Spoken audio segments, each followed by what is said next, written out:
Social media और news पोर्टलों पर सरकार से जुड़ी खबरों या तथ्यों की निगरानी करने के लिए पीआईबी फैक्ट चेक यूनिट से जुड़ी सरकार की अधिसूचना पर सुप्रीम कोर्ट ने रोक लगा दी है।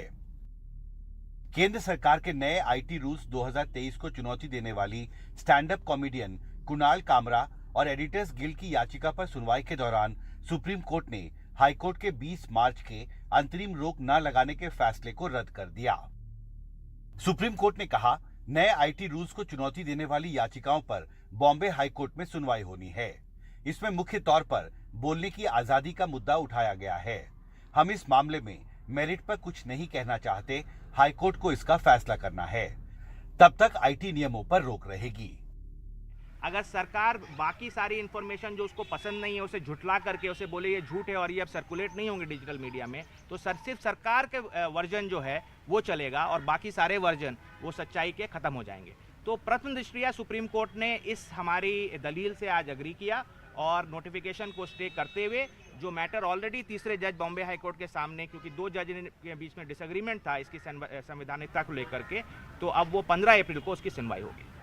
सुप्रीम कोर्ट ने इस मामले में गंभीर संवैधानिक सवाल का मुद्दा उठाया है। जाहिर है इसके बाद ये दबाव बॉम्बे हाईकोर्ट पर होगा। उसे न केवल मामले की जल्द सुनवाई पूरी करनी होगी, बल्कि इन संवैधानिक मुद्दों के जवाब भी तलाशने होंगे। बुधवार को ही ministry of electronics and IT ने PIB fact check unit setup करने के लिए अधिसूचना जारी की थी।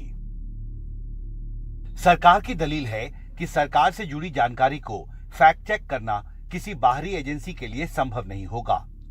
फैक्ट चेक यूनिट को यह अधिकार देने का प्रस्ताव है कि वो केंद्र सरकार से संबंधित किसी भी गलत सूचना और भ्रामक समाचारों की पहचान कर पारदर्शी तरीके से सत्यापित करे कि कोई तथ्य गलत है या सच।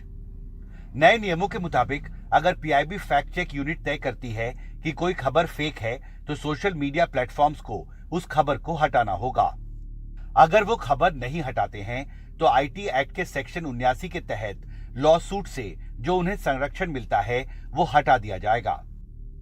इसमें बहुत सारे संवैधानिक इश्यूज अराइज होते हैं जिसे हाईकोर्ट को डिटेल में कंसिडर करना होगा और वो कंसिडर करने के बाद ही एक फाइनल डिसीजन आएगा। तब तक ये प्रॉपर नहीं होगा कि ये जो नोटिफिकेशन है जो सरकार को पावर देता है अपने बारे में सच और झूठ बताने का कि क्या सच है और क्या झूठ है, वो कंटिन्यू नहीं कर सकता है।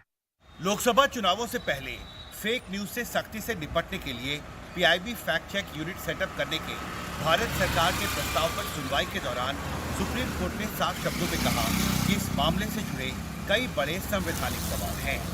जाहिर है पिछले करीब 1 साल से PIB fact check unit setup करने के मसले पर देश में एक बहस चल रही है और अब सबको इंतजार इस मामले में बॉम्बे हाईकोर्ट के फैसले का है। दिल्ली से आशीष भार्गव और शेख मोमिन के साथ हिमाचल शेखर।